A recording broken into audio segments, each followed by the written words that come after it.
الفقيه هو الفقيه بفعاله ليس الفقيه بنطقه ومقاله. بسم اللہ الرحمن الرحیم. یہ ایک بہت کامن سوال ہے اور بہت سارے لوگ اس کی وجہ سے کافی کنفیوژن کا شکار رہتے ہیں. اکثر لوگ یہ پوچھتے ہیں کہ علماء اور مولویوں کے اندر اختلاف ہے تو اس کی بنا پر ہم کس کی بات مانیں اور کس کی بات جو ہے نا وہ ریجیکٹ کریں.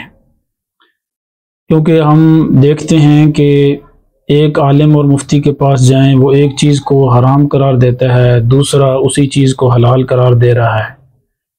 ایک کہتا ہے کہ یہ کام سنت ہے، دوسرا کہتا ہے کہ یہ بدعت ہے. تو اس طرح کے اختلاف کی وجہ سے ہم کافی کنفیوژن کا شکار ہیں کہ ہم کس کی مانیں. ایسا تو ممکن نہیں ہے کہ سب علماء کی بات کو مان لیں، سب پر عمل کرنا تو ممکن نہیں ہے. ایک حلال کہہ رہا ہے، ایک حرام کہہ رہا ہے. اور ایسا بھی ممکن نہیں ہے کہ کسی ایک کو جو ہے نا وہ ایک کی بات کو ایکسیپٹ کریں، دوسرے کی بات کو ریجیکٹ کر دیں، کیونکہ اس کے لیے بھی کوئی ریزن ہونی چاہیے. تو اس لیے پھر بہت سارے لوگ اس سوال کو بہانہ بنا کر وہ کہتے ہیں بس چھوڑو جی، مولویوں کی بات ماننے کی ضرورت ہی نہیں ہے، ان کے اندر اختلاف ہے. اور وہ پھر وہ کسی عالم کی بات اور کسی مفتی کی بات ماننے کے لیے تیار نہیں ہوتے. تو دیکھیں، یہ جو واقعتاً یہ جو سوال ہے یہ کافی پیچیدہ اور مشکل ہے کہ بھئی مولویوں کے اندر اختلاف ہے تو ہم کہاں جائیں. لیکن میں انشاءاللہ آج آپ کے سامنے 2-3 پوائنٹ رکھتا ہوں جس کی وجہ سے آپ کی یہ کنفیوژن دور ہو جائے گی. پہلی بات اور پہلا پوائنٹ تو ہمارا یہ ہے کہ یہ اختلاف صرف علماء میں نہیں ہے، بلکہ دنیا میں آپ دیکھیں کہ دنیا کے فنون کے جو ماہرین ہیں ان کے اندر بھی اختلاف ہوتا ہے. تو کیا آپ اختلاف کی بنا پر سب کی رائے جو ہے اس کو ریجیکٹ کر دیتے ہیں؟ کسی ایک کے پیچھے نہیں چلتے. ڈاکٹروں میں اختلاف ہوتا ہے، آپ ایک ڈاکٹر کے پاس جائیں تو وہ آپ کو ایک بیماری بتائے گا، دوسرے کے پاس جائیں وہ دوسرا بیماری بتائے گا. ایک ڈاکٹر آپ کو ایک میڈیسن تجویز کرے گا، دوسرا ڈاکٹر آپ کو دوسری میڈیسن تجویز کرے گا. بلکہ خود میرے ساتھ ایسے ہوا کہ میں ایک دفعہ ایک ڈاکٹر کے پاس گیا تو انہوں نے مجھے ایک ایشو بتایا کہ آپ کو جو ہے نا یہ اسٹامک کا ایشو ہے. دوسرے ڈاکٹر نے کہا کہ نہیں، یہ تو ایشو ہے ہی نہیں. تو جب ڈاکٹرز میں اختلاف ہوتا ہے تو کیا آپ سب ڈاکٹروں کو چھوڑ دیتے ہیں؟ نہیں، بلکہ وہاں تو آپ کہتے ہیں کہ بھئی یہ ظاہر ہے ڈاکٹر ہیں، ان میں اختلاف ہونا اچھی بات ہے. اسی طرح جو وکیل ہیں ان میں اختلاف ہوتا ہے، وکلاء میں اختلاف ہوتا ہے. تو کیا وکلاء کے اختلاف کی بنا پر لوگ وکیلوں کے پاس نہیں جاتے؟ تو پہلا پوائنٹ تو ہمارا یہ ہے کہ دیکھیں، یہ جو آپ نے اس کویسچن کو بہانہ بنا کر اور اس چیز کو بہانہ بنا کر کہ مولویوں میں اختلاف ہے، آپ نے کسی ایک کے پیچھے چلنے کے لیے تیار نہیں ہیں، تو یہ بات بالکل غلط ہے. ڈاکٹرز میں بھی اختلاف ہے، وکلاء میں بھی اختلاف ہے، دنیا کے فنون کے جو دیگر ماہرین ہیں ان کے اندر بھی اختلاف ہوتا ہے، سائنسدانوں میں دیکھیں ان میں اختلاف ہوتا ہے.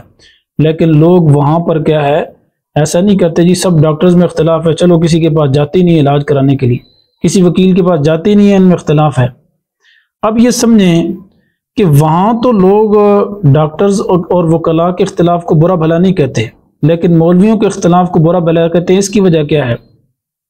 تو پوائنٹ نمبر 2 ہمارا یہ ہے، دوسری بات یہ ہے کہ دیکھیں، جس چیز کو ضروری سمجھا جاتا ہے نا، تو اس چیز میں جو اختلاف ہوتا ہے وہ لوگ اس اختلاف میں دیکھتے ہیں کہ کون حق پر ہے، کس کی رائے اور اوپینین جو ہے نا وہ زیادہ مضبوط ہے، اور لوگ اس کی طرف جاتے ہیں. اس لیے اگر کسی آدمی کو بیماری لاحق ہو جائے، ایک ڈاکٹر کے پاس جائے، وہ ایک میڈیسن تجویز کرے، دوسرا دوسری میڈیسن تجویز کرے، تو لوگ دائیں بائیں سے تحقیق کرتے ہیں، اپنے عزیز و اقارب سے پوچھتے ہیں بھئی کون سا ڈاکٹر ماہر ہے، کس کا تجربہ اور ایکسپیرینس زیادہ ہے. اس طرح کر کے وہ ایک اچھے ڈاکٹر تک پہنچ جاتے ہیں. تو اگر وہاں پر یہ فارمولہ آپ اختیار کر سکتے ہیں تو یہاں پر کیوں نہیں کر سکتے؟ اس کی وجہ یہ ہے کہ لوگوں کو جان عزیز ہے، اس لیے صحت عزیز ہے. وہاں تو ڈاکٹروں میں اختلاف بھی ہو تو ان کو صحیح راستہ معلوم ہو جاتا ہے کہ بھئی یہ ڈاکٹر صحیح کہہ رہا ہے، یہ غلط کہہ رہا ہے، اس کا تجربہ زیادہ ہے، اس کا کم ہے. لیکن ایمان کی اتنی فکر نہیں ہے اس لیے مولویوں میں اختلاف ہوتا ہے تو کہتے ہیں بھائی جان چھڑانے والی بات ہے، ٹھیک ہے جی مولویوں میں اختلاف ہے تو کسی کے قریب جاؤ ہی نہیں۔ تو دوسری بات اور پوائنٹ ہمارا یہ ہے کہ جیسے آپ کو جان عزیز ہے تو اپنے ایمان کو بھی عزیز رکھیں، اس کی بھی فکر کریں، اور اگر آپ تھوڑی سی تک و دو کریں گے تو انشاءاللہ جو ہے وہ پہنچ جائیں گے کہ کون حق پر ہے اور کون غلط ہے، اور میں انشاءاللہ اس کو آگے جو ہے بتاؤں گا۔ تیسرا ہمارا پوائنٹ یہ ہے کہ دیکھیں یہ اختلاف کوئی برا نہیں ہے۔ اختلاف جو ہے نا، اگر کوئی آدمی یہ کہے کہ اختلاف کسی بھی چیز کے اندر ہو جائے یہ برا ہے اور یہ اچھا نہیں ہے، تو پھر آپ مجھے بتائیں اگر ایک آدمی عدالت میں چلا جائے اور عدالت میں جا کر کسی کے خلاف رٹ دائر کرے، مدعی اور مدعا علیہ دونوں حاضر ہو جائیں جج کے سامنے، اور جج کیس کو سنے بغیر ہی دونوں کو سزا دے دے کہ بھائی تم نے اختلاف کیوں کیا ہے، تو اختلاف کرنا اچھا ہی نہیں ہے، لہٰذا دونوں کو سزا دے دی جائے، تو کیا آپ اسے اچھا کہیں گے؟ ہر آدمی اس جج پر جو ہے وہ انگلی اٹھائے گا، یہ کیسا جج ہے کہ جس نے بغیر تحقیق کے یہ فیصلہ کر دیا، اسے چاہیے تھا کہ تحقیق کرتا، تحقیق کرنے کے بعد پھر دیکھتا کہ جس کا جو آدمی ناحق پر ہے تو اس کو سزا دے، جو حق پر ہے اس کو بری کر دے۔ تو اختلاف جو ہے نا یہ یعنی ہر اختلاف برا نہیں ہے، البتہ وہ اختلاف برا ہے کہ جو بلا وجہ ہے، جس کے پیچھے کوئی ریزن نہیں ہے۔ اگر ریزن ٹھیک ہے تو ریزن اچھی ہے تو وہ اختلاف اچھا ہے۔ اس لیے دیکھیں جو علماء کے اندر اختلاف آپ دیکھتے ہیں تو ایک تو وہ اختلاف ہے، کچھ مولوی تو وہ اختلاف کرتے ہیں جو بغیر کسی وجہ کے اختلاف کر رہے ہیں، اس کو تو میں بھی برا سمجھتا ہوں کہ وہ اختلاف ان کا ٹھیک نہیں ہے۔ لیکن اگر اس اختلاف کے پیچھے کوئی ایتھینٹک ریزن ہے، کوئی وجہ ہے، تو کہا جاتا ہے کہ if there is a difference of opinion on good reasoning that is better، تو یہ اچھا ہوتا ہے کہ اگر جو ڈفرینس آف اوپینین ہے اس کے پیچھے کوئی اچھی وجہ ہے، کوئی ایتھینٹک ریزن ہے، تو ہر آدمی اس کو اچھا سمجھتا ہے۔ تو اگر تو اس کے پیچھے کوئی ایتھینٹک وجہ نہیں ہے پھر تو اس کو میں بھی برا سمجھتا ہوں۔ لیکن جیسے ائمہ کرام کا اختلاف ہے، اہل علم کا آپس میں اختلاف ہوتا ہے، اس کے پیچھے ایک ایتھینٹک ریزن ہوتی ہے، تو یہ اختلاف برا نہیں ہے۔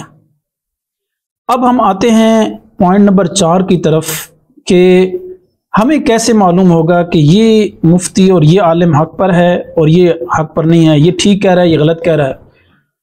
تو اس کے لیے آسان فرمولہ یہ ہے کہ دیکھیں جو لوگ تو پڑھے لکھے ہیں، جو اردو جانتے ہیں، پڑھے لکھے ہیں، ان کو چاہیے کہ وہ جو دونوں مسالک کے علماء ہیں، دونوں مسلک کے علماء ہیں یا مفتی ہیں، ان کی کتابوں کو پڑھیں، اسٹڈی کریں، خود دیکھیں، اور جب وہ اسٹڈی کریں گے تو وہ اس رزلٹ پر پہنچ جائیں گے۔ لیکن اسٹڈی کے لیے ضروری ہے کہ خالی و ذہن ہو کر اسٹڈی کریں، یعنی بالکل نیوٹرل ہو کر اسٹڈی کریں، کیونکہ اگر آپ پہلے ایک مائنڈ بنا لیں گے کہ میرا تعلق اس مسلک سے ہے اور پھر آپ اسٹڈی کریں گے تو ظاہر ہے کہ جس مسلک سے آپ کو لگاؤ ہے تو آپ کو اس کی جو غلط بات ہے وہ بھی اچھی نظر آئے گی۔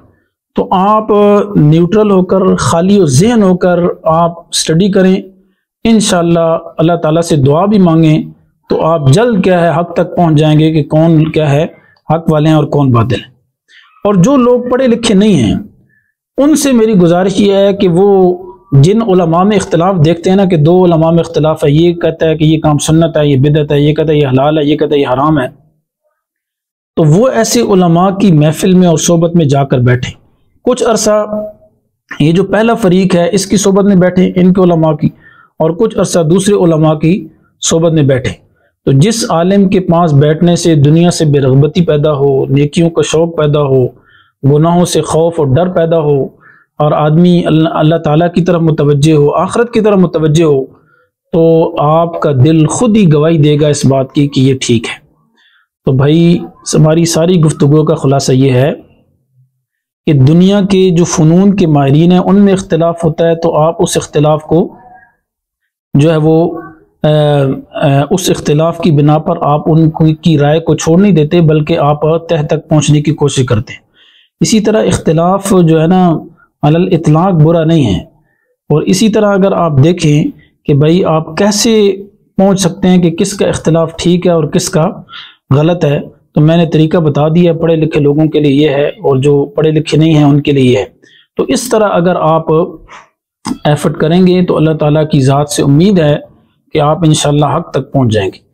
لیکن میں آخر میں یہ گزارش کروں گا کہ جب آپ حق تک پہنچیں، آپ یہ سمجھتے ہیں کہ یہ جو فرقہ ہے اور یہ جو مسلک ہے اس کے علماء ٹھیک کہہ رہے ہیں اور ان کی رائے اور اوپینین زیادہ مضبوط اور قوی ہے، تو آپ دوسرے فرقے اور مسلک کے علماء کو برا بھلا نہیں کہیں۔ ان کو برا بھلا کہنے سے آپ کو کیا ملے گا؟ جب آپ کو سیدھا راستہ مل گیا ہے، آپ کو پورا یقین ہو گیا، آپ سیٹسفائیڈ ہیں کہ میں صراط مستقیم پر چل رہا ہوں، دوسروں کو برا بھلا کہنے کی کوئی وجہ نہیں ہے۔ امید کرتا ہوں اللہ تعالیٰ سے کہ اللہ تعالیٰ نے ہماری اس مختصر سی ویڈیو کی وجہ سے کافی آپ کی یہ جو الجھن ہے اور کنفیوژن ہے یہ دور کی ہوگی۔ اللہ تعالیٰ ہم سب کو اہل علم سے محبت نصیب فرمائے۔